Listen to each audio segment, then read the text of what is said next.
Kyle Petty said he had no place here. RCR just said the process is not finished yet, and Cletus McFarland is sitting in the middle, confident, hungry, and still waiting for NASCAR's answer. This is not just another influencer runs a race story. This one has real stakes, real doubt, and a real contradiction between what the driver said and what his own team said 5 minutes later. Hit like, subscribe, and join us here at NASCAR Hub. We are pushing hard toward 5,000 subscribers, and every single one of you matters. Let's get into it. On Saturday at Rockingham, Cletus McFarland finished his first NASCAR O'Reilly Auto Parts Series race, 30th, 6 laps down, multiple saves, a pit road speeding penalty, a caution-causing spin, and a whole lot of survival. Then after the race, he looked into the camera and said, "See you guys in 2 weeks at Talladega." The crowd loved it. The internet exploded. Case closed, right? Not even close. Because RCR's Danny Lawrence walked in right behind him and almost completely cooled the whole thing down. But here is the thing. We need to go back to the beginning, because this story did not start at Rockingham. It started on Wednesday, March 4th.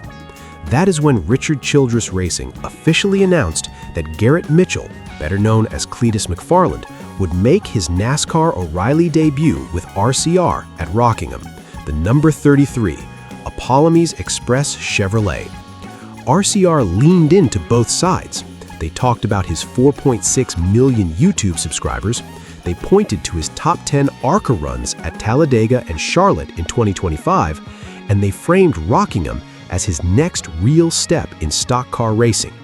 And immediately, the debate split in two. One side saw fresh energy, a popular creator with real racing interest getting a legitimate development shot with a major team.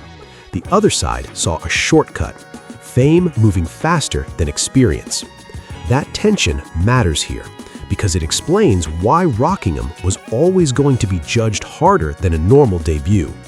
Cletus wasn't just stepping into an O'Reilly car, he was stepping into an argument. Now here is where it gets interesting. Before the O'Reilly race even started, he ran the ARCA Menard Series East race at Rockingham the same morning, and he finished 4th. 4th. NASCAR's own debut recap highlighted it. ARCA's post-race coverage had him saying he had more confidence than ever in a stock car, that he had gone out there to turn left for Greg Biffle.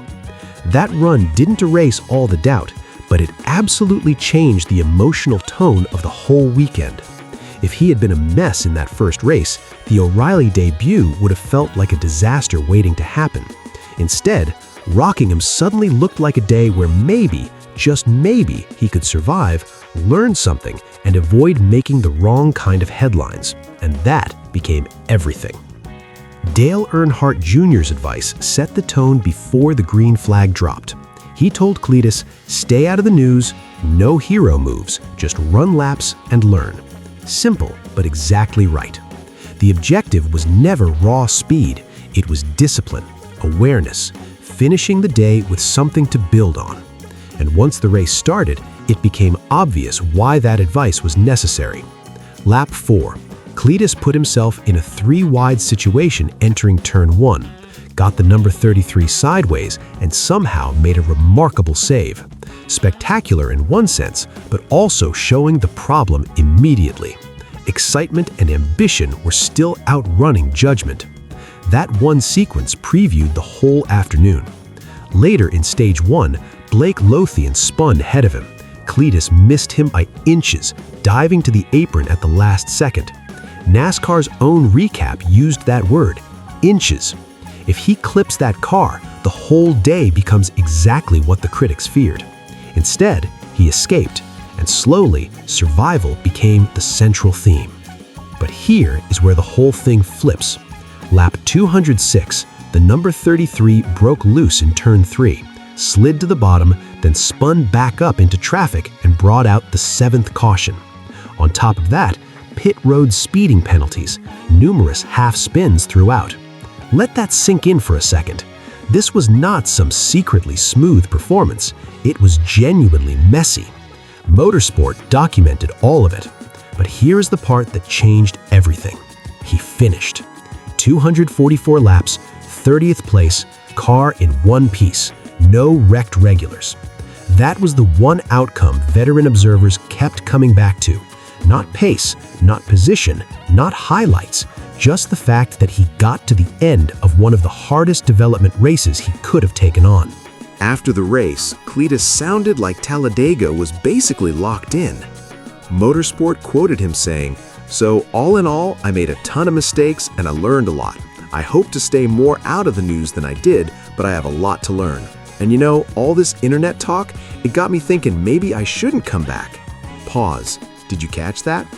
Then he hit him with, "See you guys in 2 weeks at Talladega." That is the Cletus version of the story.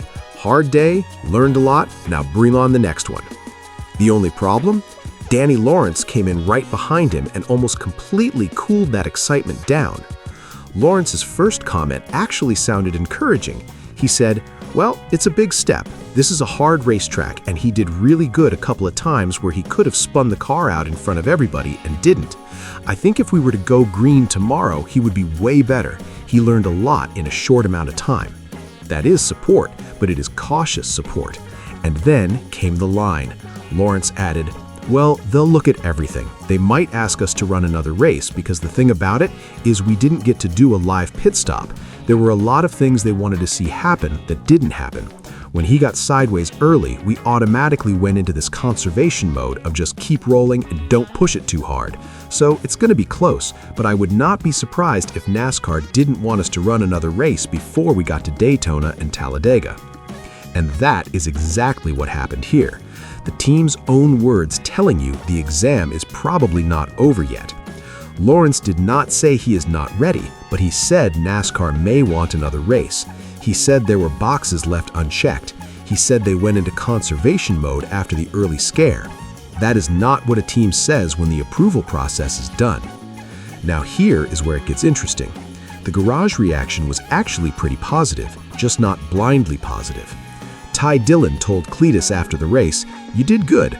The thing was, I could see you get excited and catch the guys in front of you, and you started launching it in there." He also told him he learned a lot and would be way better if he reran it tomorrow. That is the kind of reaction that says, yes, the mistakes were obvious, but the learning was obvious too. Allgaier sounded similar. Motorsport quoted him saying, "I thought Cletus did a great job. He had one spin off turn 4, and I don't know what happened, but I do not envy his position at all. I know that today had to be really tough on him, especially with some of the social media stuff that he's had going against him the past few weeks, so I'm proud of him." That is not empty praise. That is a veteran saying the day was hard, imperfect, but respectable. But then Allgaier dropped the line that says everything. When asked whether he would trust Cletus enough to push him in the draft at Talladega, he said, "Look, man, I can't answer that because I think there's a couple that we race with weekly that I don't know that I would want to draft with at Talladega." Non-committal, protective, and completely honest. He respected Rockingham. He did not turn that into a superspeedway endorsement. And that is exactly the heart of this story. Rockingham earned Cletus more respect. It did not automatically earn him Talladega. Those are two completely different things. Finishing 244 laps at Rockingham without wrecking people is a real achievement for someone at his experience level. Getting thrown into a giant drafting pack at Talladega is a completely different test with a completely different risk profile. NASCAR knows that, and Cletus, to his credit, knows it too. He admitted after the race, "I had a ton of confidence and then I spun out. And then, at that moment, I was like, I have put myself in the worst position I could possibly be in right now, and I am way in over my head. But I knew we just had to get to the end, and that's what we did." That is not the voice of a guy pretending he has it all figured out. That is the voice of a guy who knows he's improving, but also knows he's still in the deep end. So realistically, does Cletus race Talladega? The official 2026 O'Reilly schedule has Talladega on Saturday, April 25th. Time is short. The decision is coming. Here is my honest read. If NASCAR is satisfied with the survival, the awareness, and the fact that he finished without creating major trouble, Talladega can happen. If NASCAR decides the missing live pit stop and the early conservation mode left too much uncertainty, they will want one more race first. That is not punishment, that is process. And either way, this is not the end of Cletus in NASCAR. RCR signed him for a 3-race O'Reilly deal. Nothing about Rockingham sounded like a team regretting the move. The ceiling is still open if he keeps learning the right way. The question is not whether he disappears from NASCAR. The question is whether the next step comes immediately at Talladega or after one more proving ground race. Cletus thinks he's ready enough to keep going. His fans want to believe him, but RCR just told everybody that readiness is still under review. That is the contradiction. That is the drama. And that is why this story is suddenly so much more interesting than just another influencer runs a race headline. Drop a comment below. Did Rockingham prove enough, or do you agree with RCR that the process needs one more race first? Hit like, subscribe, and stay locked in to NASCAR Hub. We've got more breaking news, more garage reactions, and more of the biggest stories coming your way. Thanks for watching. See you soon.